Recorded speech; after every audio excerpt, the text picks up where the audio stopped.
is E.T. Parmelo. My question is to all three of you. How is new college different from the 7 older colleges on campus? Is this difference an advantage or a disadvantage? And as master, would you seek to enhance or attenuate this difference? I think this is a question for all three of you. You can proceed in alphabetical order if you want. Sure.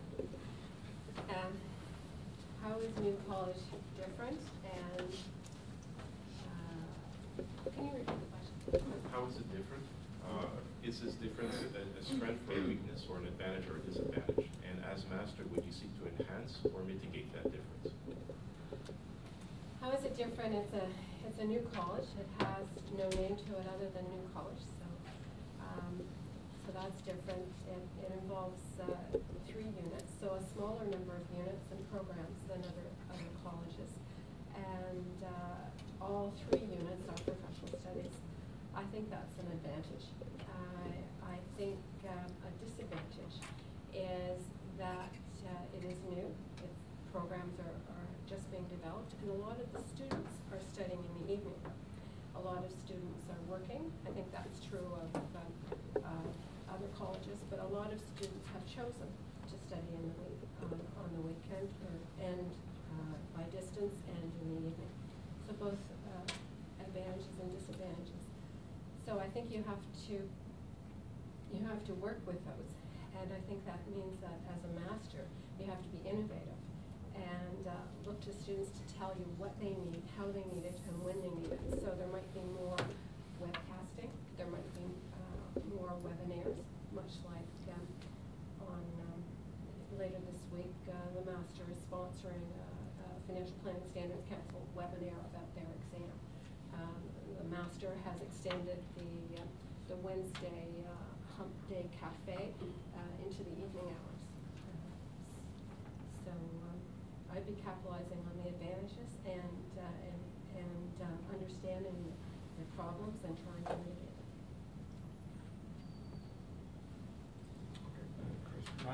The college has no history the way the other colleges have. So in a way there is a clean slate, although a lot is already being done.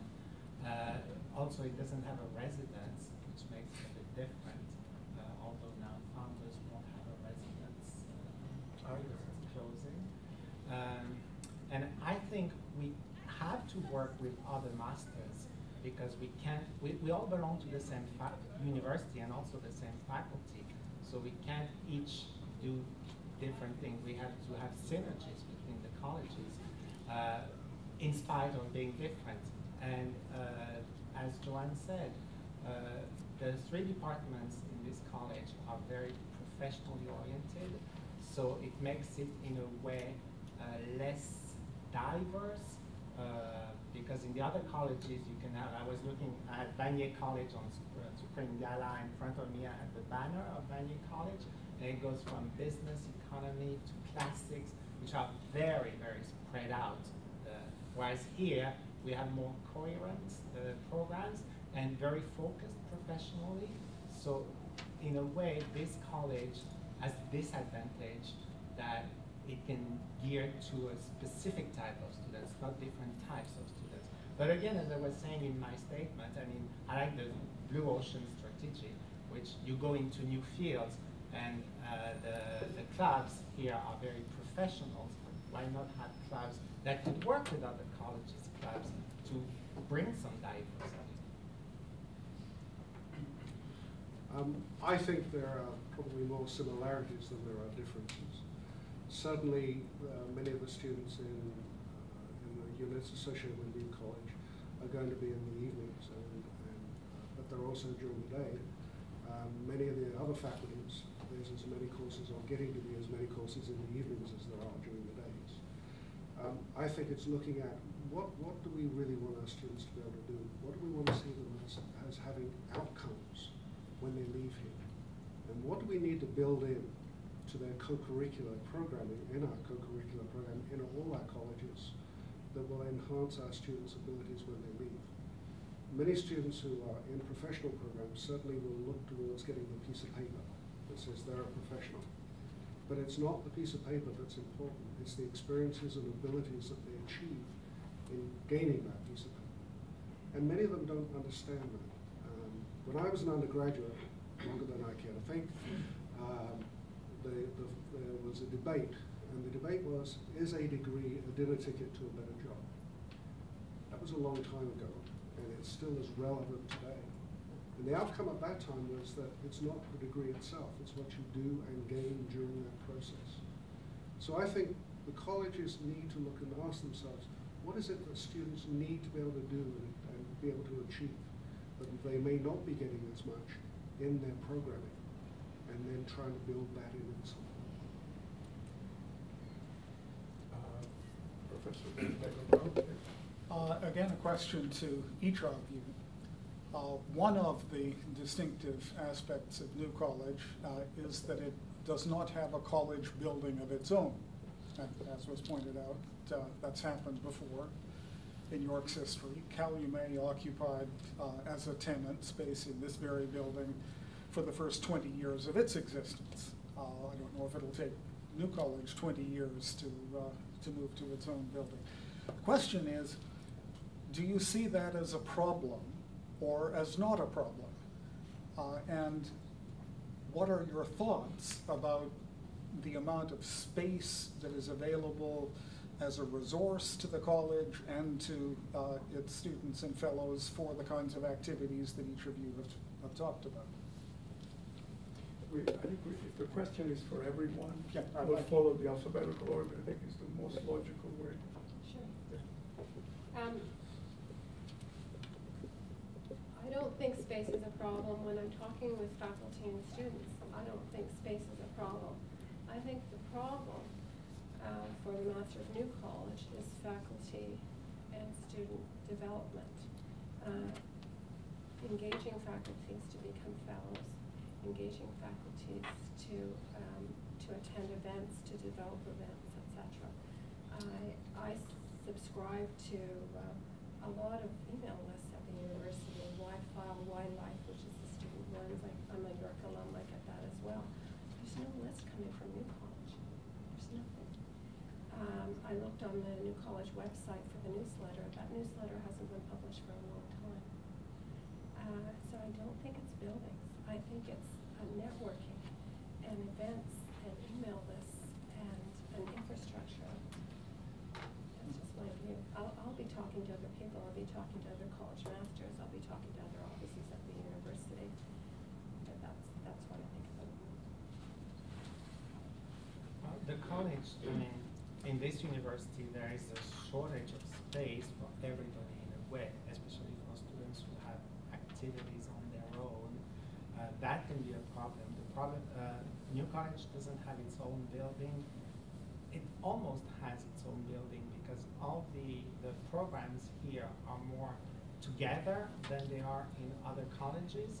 So that's a real advantage, I would say, opposed to other colleges. So on the one hand, yes, we always need more space to do all kinds of things. On the other hand, it's more concentrated. So I don't see it as the major problem. Space is always an issue at York and probably will continue to be an issue. However, if the college programs that are being mounted attract so few students, I don't think space is such a big issue. I think what we need to do is for the colleges to be so successful that they don't have enough space and can demonstrate that there is not enough space. I think it is very advantageous that many of the associated programs are in this precinct, and if the college is located here as it is, I think that is potentially an advantage.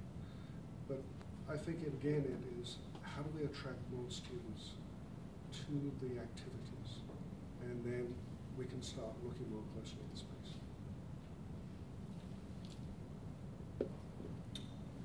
We have so many students here. You should ask a question, shouldn't we, guys? Yeah. One of the challenges is the Master will faces, strengthening the relationship with the respective schools, School of ADMS, School of HR, and School of iTech. How do you intend on strengthening that relationship? and also helping clubs to network with their respective schools.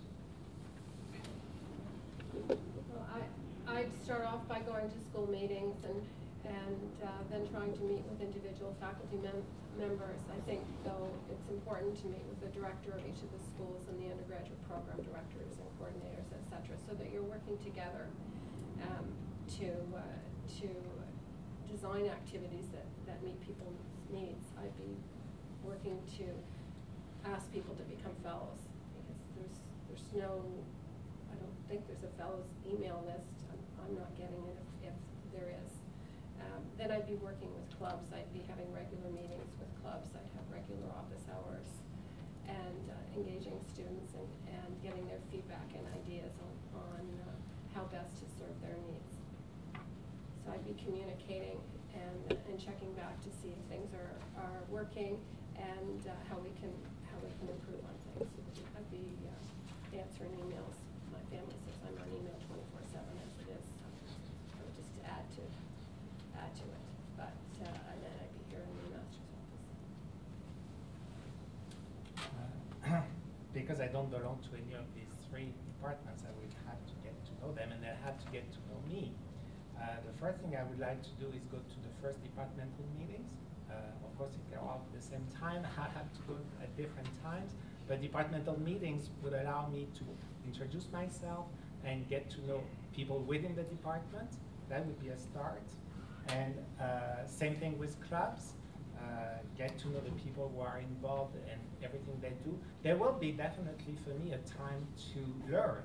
And hopefully, I mean, if we know soon, if I get the job, then I will have a few months before I start to get to know the people and the faculty members and the students as well. And as I said in my presentation, I do have to listen to what they want, to what they wish, to what they would like to see. And there are lots of things that are being done already, which I think are very good. When I go to the website and I see the programs, I'm very impressed. So definitely continue with what's being done and listen to what people want. Well, I know quite a few people as a result of being AVP in the three units. But I think what is very, very important is to meet with them as groups, meet with the departmental meeting, school meeting, I suppose, and to let them know some of the ideas that I have, but most importantly, to try and get ideas that they have, that they think will advantage our students. And so I think that's the place to start. But I think it's also very important to meet with graduate students, because I think they have a lot of knowledge and understanding that is often not tapped into. I think it's very important to speak to staff in all those units, because they often have good ideas, but no means to communicate them. But I think most importantly it is meeting with the undergraduate students to get some idea of what they perceive is important to them. And then developing from there, moving from there, trying to identify some high priority items, building a little at a time, and seeing where that goes. But at the same time, I think the key is, how do you get faculty involved as fellows? How do you get graduate students involved as junior fellows? How do you make that work? How do you then get them to be active? And then how do you get the students to actually go to the events? There have been many events put on for students, and I've been to some in the colleges that I've been associated with, and I'm still with Bethune College. And it's remarkable how few students come. But I think in large part, that's because perhaps they don't understand how this contributes to their education and understanding. So again, I think one of the things is, how do you get faculty to communicate to the students in their classes the importance of those extracurricular activities or co-curricular activities which will advantage them? And if it is done in the context of, this is going to help you get a job, this is going to help you move ahead, then I think we get their attention and we start building. Hi, my name is Zamina, and I work at the Office of the Master currently. I just had a question to all three of the candidates. a lot of you touched upon the idea of innovation and education. I'm wondering if you can provide us examples as to how you would define education in a setting, in an academic setting.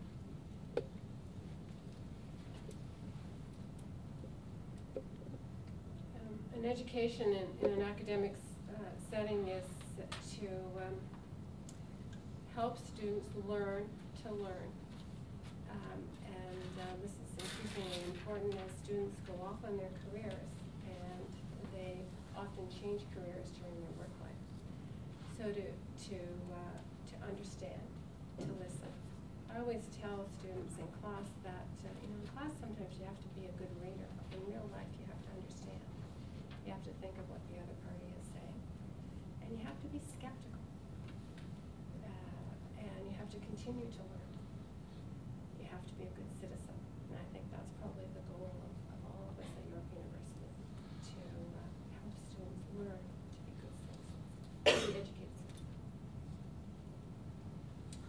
I think we want to train well-rounded people who are, of course, experts in their fields, but who have also other interests. Otherwise, they would be very dry and boring people. They only know accounting, for example, and show no interest. I mean, I've always been so happy when I was the director of the Ontario Home Night Exchange Program, and I would go to engineering schools, and I would come in an office, and I would see all of Shakespeare, for example, somebody who's an engineer. I like that blend of interest. I mean, if a person is just an engineer, then I don't have anything to say to that person. But if I can see that this person shows interest in other fields, then already it makes a good bridge between us two. So Joanne used the word citizen, and I was going to use the word citizen as well. I mean, we want people with a degree, of course, but we want them to be real citizens, well-rounded, who think, who see beyond the short-term plans. I mean, in my teaching, I always have discussions, lots of discussion online and in class. And also, I mean, this exchange of viewpoints is extremely important. I often say that we have a large number of graduates who are perhaps not as educated as they should be. What do I mean by that? I think it's very important for our graduates to be very well-rounded, to be able to read and understand context in a variety of areas. How many of our students can actually, or how many of our students do read the newspaper, for example, to be familiar with current affairs? I think that's really important. I think we need to think about what do we want our students to know and be able to do when they graduate. That's the education that I think we want them to have. And how do we go about that? Well, I think we need to sit down and think about that in a very constructive way. And certainly one of the new developments I think is really important is the so-called UDLs, the University Undergraduate Degree Level Expectations, because I think these should be statements of what we expect our students to know and be able to do. And then we should be able to show that indeed they can do them. So I think it's very important that we start asking ourselves not just what they're learning in the classroom, but what they need to be doing outside of the classroom. And I think it's very important that what we want to do is to produce graduates who are socially engaged graduates in one way or another. Social responsibility, I think, is really, really important. We need to have people think about that much more. Certainly I think we need more courses in ethics, or ethics introduced in a variety of ways. Integrity, I think, is one of the cornerstones that we want to see in our graduates. How do we ensure that that's there, or what do we do to help ensure that it's there? I think there's an education that takes place far beyond the classroom that we need to think about and ensure that our students are able to engage in that in one way or another.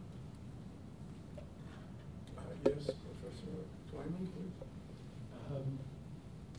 I think the white paper and the strategic plan are carefully thought out, and they understand, the authors of both, the value of the student experience and why it's important and what students can benefit from that sort of thing.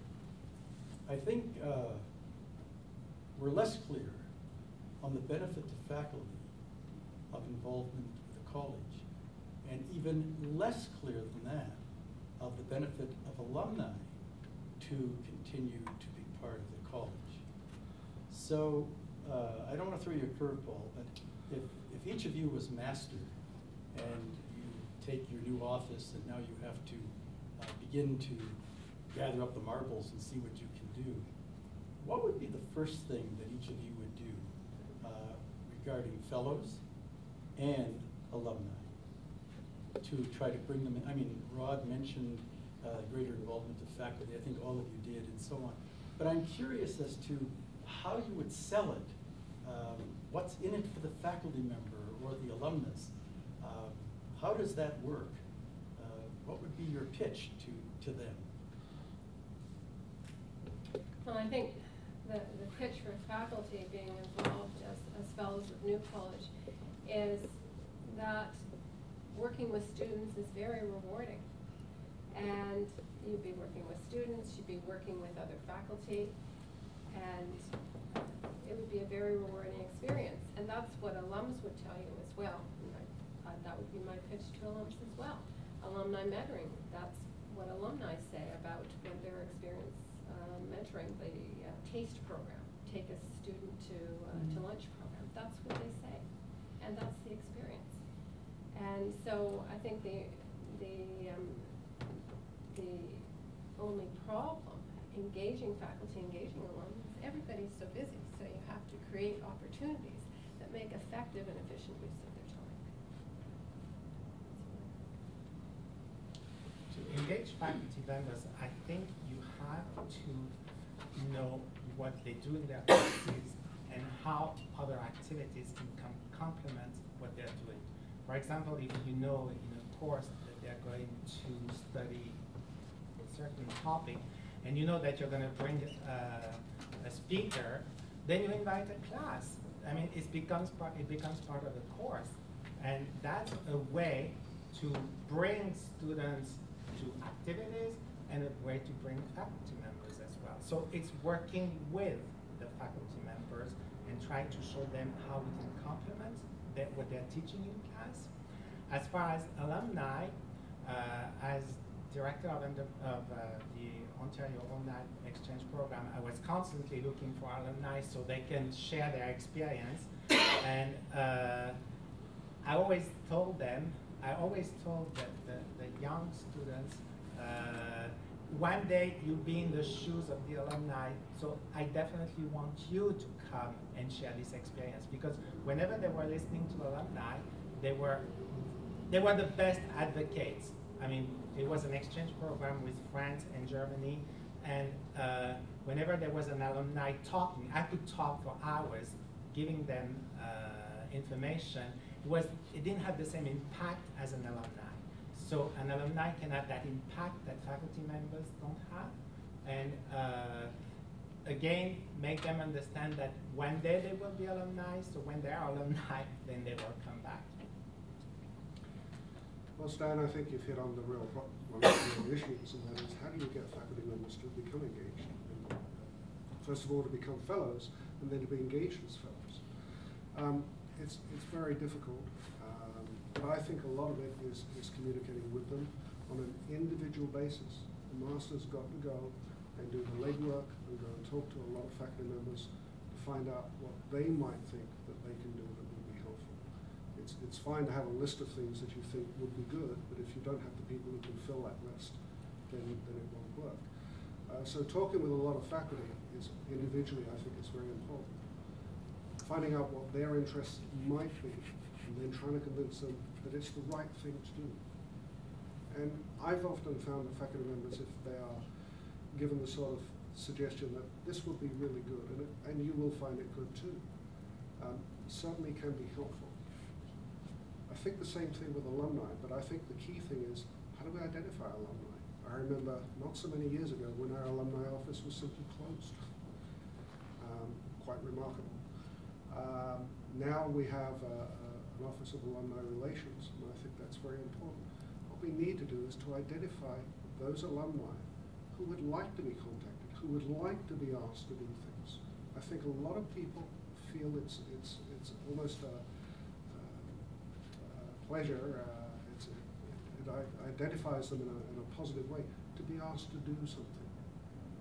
But it's often identifying who are the alumni you want to identify, and what do you want them to do, and how will you make sure that some people are actually going to come in and deal with it. But I think it's building that bit by bit, step by step, showing where it does work, and I think that encourages others. The other thing is to find some good names. People like to be associated with good people. So I think there's a variety of strategies that can be undertaken that can make that work. But is it hard? Yes. Will it be instantly successful? No. But I think the long legwork, putting in the legwork, putting in the energy to it, will make it successful in the long run. But it won't be easy. Yes, please. Hi, my name is Lakshvig. I'm the president of the New College Council, which is the student government that represents new college students. I'd just like to first make it clear that as of September 2010, New College was fortunate enough to begin the relationship with Pond residents as the official residents for all New College students. So as master, you would be meeting with the RLC occasionally to discuss ways to foster the relationship. My question is to all three candidates. The student government plays a huge part in engaging students and developing the student experience. I'm asking on behalf of the council, and I would like to know how you see yourself as master playing the role of being a facilitator between the student council and the students, and how you would go about ensuring that student concerns are brought to the administration and at the same time addressed.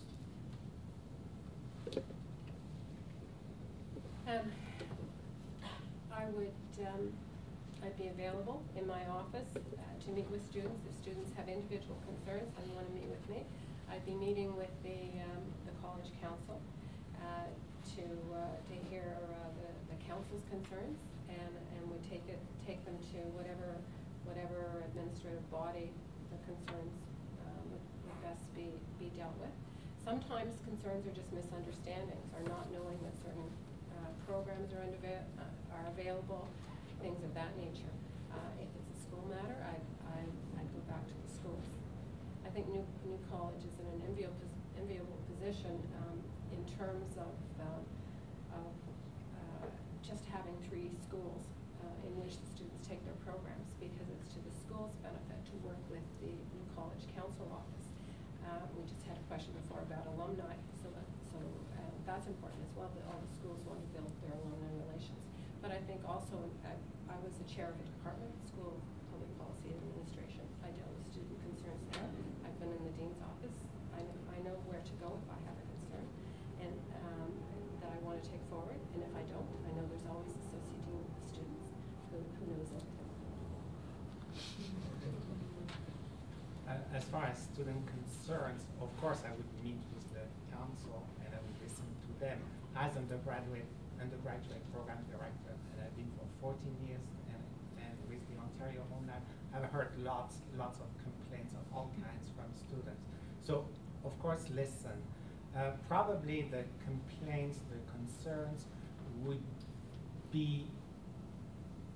meet some failure at a lower level, so it will come to me, because many concerns or complaints can be solved on site, but sometimes they don't, so they would come to me. And of course, if I can't, I will go above me.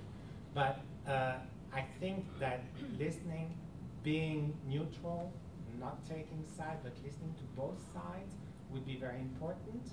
If it's complaints, if it's general concerns or wishes, then of course I would, if it's class or if it's course related, again, I would be the bridge between the departments, the schools, and the council, the students. I think there was a second element in your question, how to have students engaged. Oh no, I was just asking how would you ensure that student concerns are brought to the Definitely take them seriously and listen and find a solution.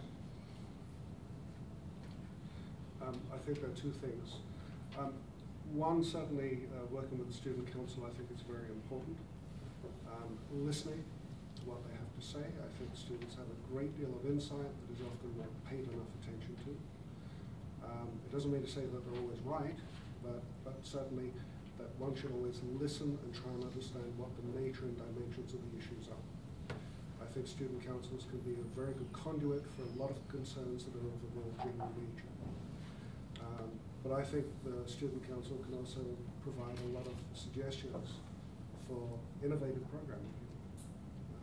Just what it needs is individuals who have a commitment to seeing programs developed in one way or another. And I think student councils are very concerned about how their students are faring within those programs. On the individual basis of where students have concerns or complaints, my view has always been I have an open door. I want to listen to what students have to say. Sometimes these complaints can be resolved very easily, very quickly. Sometimes having someone who's willing to listen to them, I think is very important. Students appreciate that. Sometimes there may be complaints which need a clear investigation, and one has to recognize the routes that they would take or should take. But I think the most important thing is that you have to listen and be willing to listen, and be seen as willing to listen. Yes, please. My name is Afroz Mushtari. I'm the Vice President of Clubs and Resources at the College Council. As part of the council, one of the challenges we face is the fact that not all the students past their second year know the new college exists. They think they're still affiliated with Atkinson. So we try to address this through events and a lot of other ways where we bring out new college. As master of the college, how would each one of you address this issue? Good question. So these students are in second year, so certainly having a more prominent orientation wouldn't work, because that's for first year students, or students at least who are new to the college. They might be starting in second and third year, but they're new to the college. So that I think one way would be to have a welcome back event in the fall or the winter and even the summer term. That would work. Email is a way, and just getting the name of the college out there and what the events are, and working that way to engage students and having events that meet their needs. Working closely with schools as well, because schools have a real vested interest in also getting students involved in things. So working with schools to promote events that will be of interest to students in the various programs, administrative studies, all the different areas of business, human resources management, and IT. So just getting the word out there physically, but also electronically. I've heard that so many times. I've had, for example, a fourth-year student graduating saying that she didn't know she could go on exchange, she could study for a semester or a year abroad after 4 years, although we've done information sessions. So communication at York is difficult because we're a big university and there's so much. And in this day and age with internet and email, we're bombarded with all kinds of information. So there's a couple of things. It's good to have orientations for first-year students, but I realized that we give tons of information and lots of it is not absorbed. So I would say that in first year, there should be sort of a big orientation, the smaller ones during the years, so students get to know everything that's being offered at university, including the college life. That's one thing. The second thing, if we have strong if the master has close relationship with the departments, he can always, he or she can always use the departments to forward the information, the communication down, and let the departments and the profs give the information to the students. Electronically, York is on Facebook, and I have to confess I'm not on Facebook. I'm afraid of Facebook. But I'm afraid because I hear so many bad things that I'm going to be trapped in Facebook and everybody will be watching me or know what I'm doing. But if York is Facebook, I think York has to really educate the profs how to use Facebook for teaching and for communication. And that's definitely one thing. Now that classes are over, I want to ask at least my faculty, LA&PS, how I can tame Facebook, how I can be on Facebook professionally and not personally. And I think that we have to take into account these new means of communication that young people use. I know that New College deals with mature students, part-time students, but apparently email is only used, is used 60% of the time now only by people my age, and I'm old. So email is becoming a thing of the past, whereas we have to move into more modern means of communication. And I have to admit that I've never seen, and again, maybe York is big and communication is a bit difficult here. I've never seen any workshops for profs or staff about Facebook, and I need that. I mean, I wasn't born in an internet age, okay, the way young people were. I learned everything. I had my first computer, I was 35, and it wasn't a real computer, it was just a word processor. I saw my first real computer with internet in '91, I was already 41. So, I mean, I think I've come a long way. And seniors now, I was watching a program on French TV, how seniors are becoming experts, but still, I mean, young people are always ahead of time. And we deal a lot with young people, so we have to adapt to their means of communication. So after all this long speech, I definitely think there are various ways to summarize smaller orientation in first year, and why not again in second year. So instead of absorbing everything that we say in one shot, that we can repeat, because teaching is repeating, and I keep telling my students, so repeat what we've said so that everything is heard, and means use the professors and the departments and modern means of communication. Wow. I think that communication is the key, but you can send out communications, but unless students actually look at them, not very much happens. And there tends to be an inundation of information that students just don't tend to look at very often. I think you need to have means by which it will attract their attention. I think it needs to come from particular places sometimes. So if it comes through courses in some way, I think that can be helpful. I think sending regular communications about college activities, I think, is very important to students. Using the internet for that, or email is one way. The biggest problem there is, of course, that often students may have an email address, but it's not the one they actually use. Using things like Facebook, I do have a Facebook. It's absolutely minimal, so I can look into my daughters and see what they're up to. And they have lots of information. There's a lot of exchange. Another way is asking students if there are particular students that we can identify who can communicate via some of the new processes, some of the new interfaces. That might also be very helpful to get the message out so that students will take notice of what's going on. It's not an easy process, but certainly one has to think it through and structure it in a way, analyze it, see how successful it's been, find out what does work, and then do more of that. I think.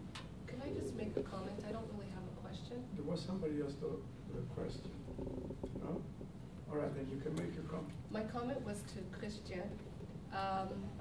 We do have Facebook at New College. We are very active on it, promoting our events and activities. We've also had 3 workshops where we've talked about Facebook and LinkedIn and other social media. So you would, as master, you would be part of these workshops. Because I want Facebook. And you have no choice but to learn how to use it. I want Facebook professionally, but yes. not personally. That's how we promote it, actually.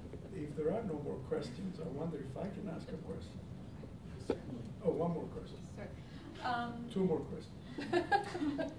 I'm just actually very curious, and it's great to hear your thoughts on your student-focused philosophies.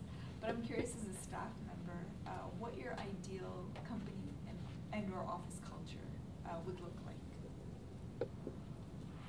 To all three candidates? Yes, please. Can I just ask a question before I answer that one? Would the master have to use Twitter? Maybe. That's what points I do. And then I'll Sounds like a even if I scheme. don't get an answer, I'll answer your question. The ideal office environment is where everybody pitches in and where everybody's open, where everybody's comfortable talking to each other, where everybody respects each other for what they do for the office.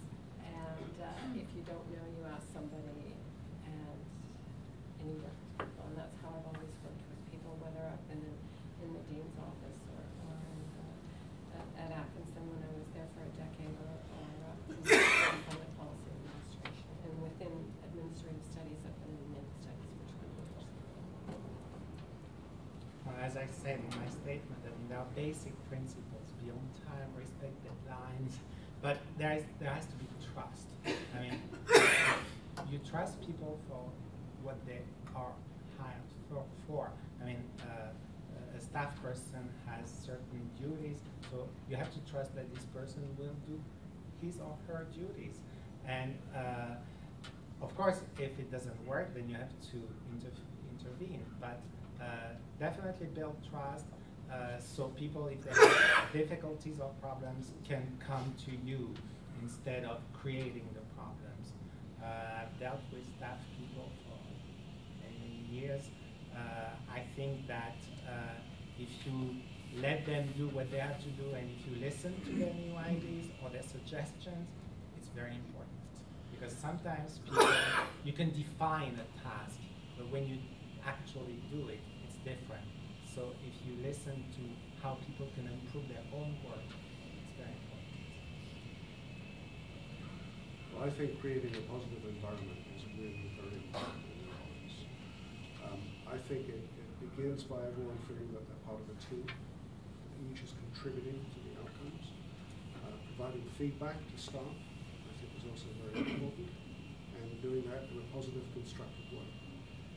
Having reasonably regular meetings, sitting down with individual members of staff every so often, which is actually required, to discuss issues that may be concerned, and dealing with them. I think there's other ways of helping to create that positive environment. One of the things that I did with my staff was that we had a little birthday celebration whenever it came up. And everyone felt comfortable with that. If someone didn't feel comfortable, well, that's fine too. It's really open communication, everyone feeling that they're part of the team, working together for the common outcome.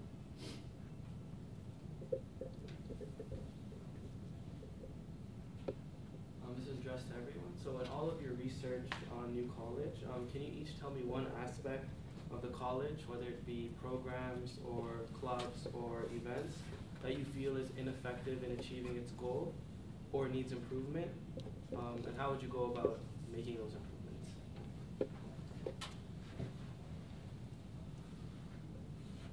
I think I'm repeating myself, but I think that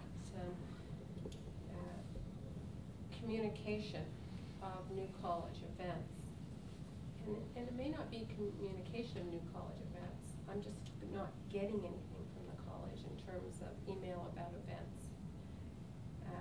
If I do get email communication, it's via a faculty member who's forwarding me the student email.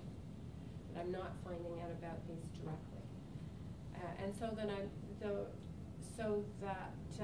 not finding out about events. So it's very hard for me to know about events, how many events, how well they're attended, etc.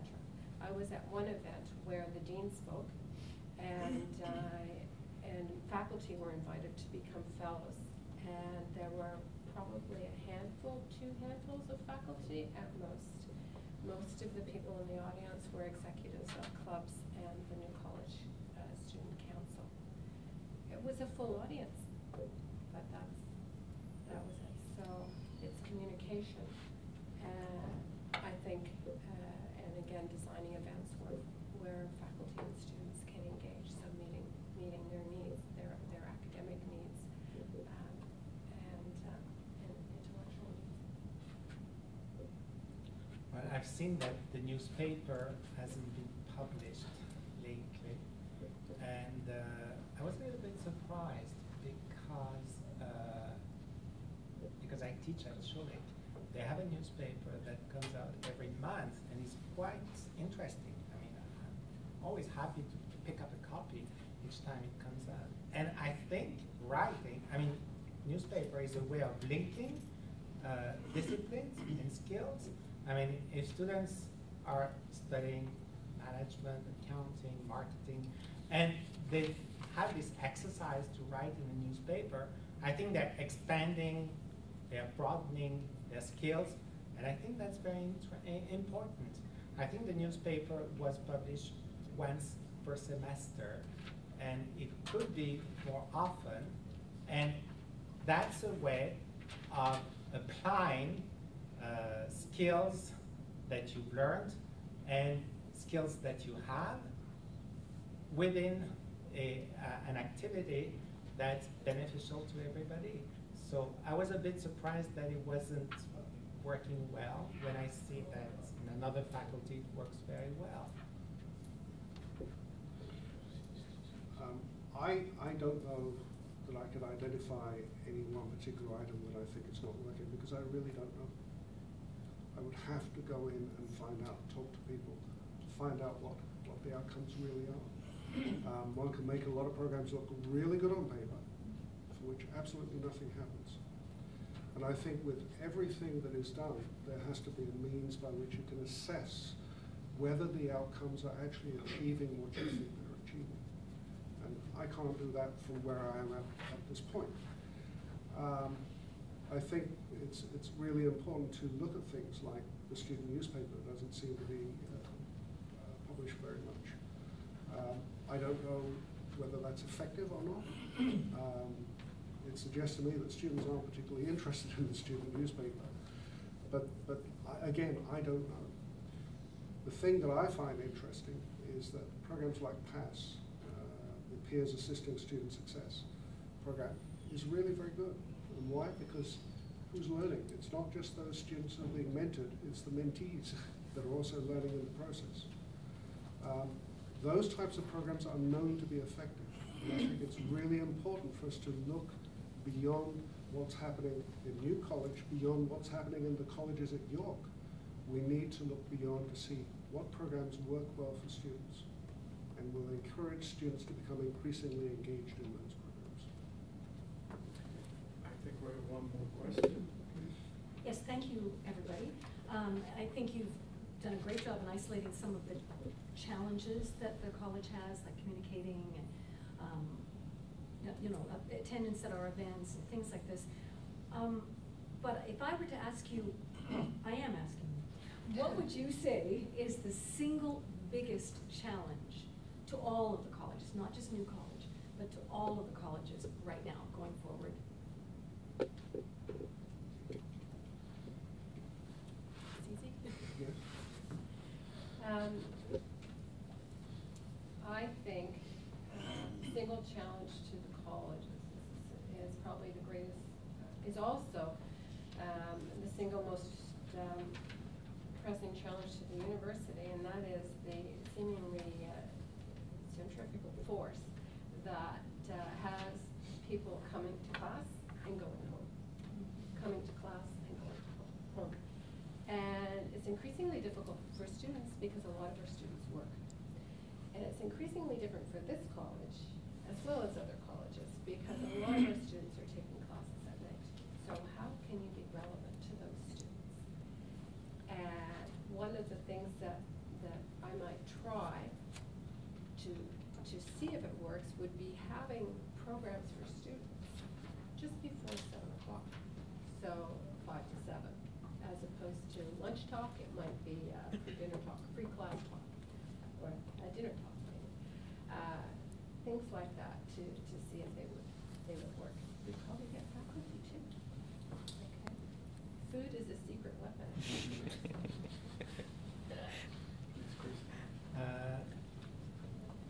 When I read the strategic plan, it said that, if I remember correctly, that only 15% of students would attend co-extracurricular activities.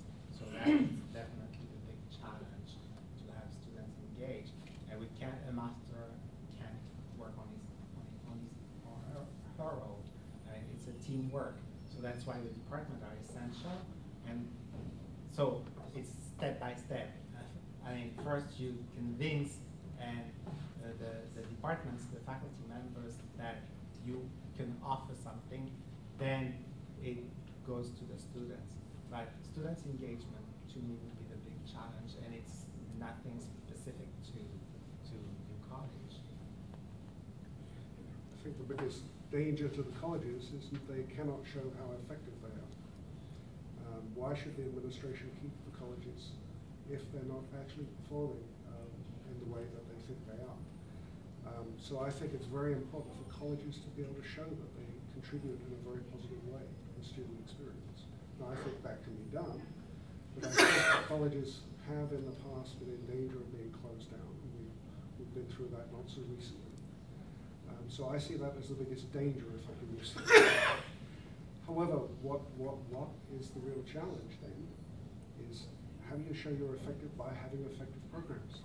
That is, how do you get the students in to partake in them, where the students will say, yes, that was very valuable, a part of my experience at work. And I think Joanne is on the right track. That is, you've got to look at the timing. You've got to consider where is the best time for a variety of activities. And I've taught from 8:30 a.m. in the morning, God help me, until 10 o'clock at night, at different times, of course. And recognize that students are on different plans. They come and go at different times. We have this terrible challenge of being big and communal. And I think the real challenge then is, how do we make ourselves small? And I believe most of that happens through the departments and the units, where students are able to get together and they feel that it's important to be there with their friends, to be partaking in a variety of activities which may be not only academic in nature, but also co-curricular. How do we get students to do that when most of them are trying to work so they can pay their fees? It's a big issue. I don't think there's any easy answer to it. But I think trying to think of different ways in which we can get their attention to get them to partake, especially if they think it's important to them and their career development. So I think that's one of the folks that needs to be taken better care of. Well, I think we suffered through the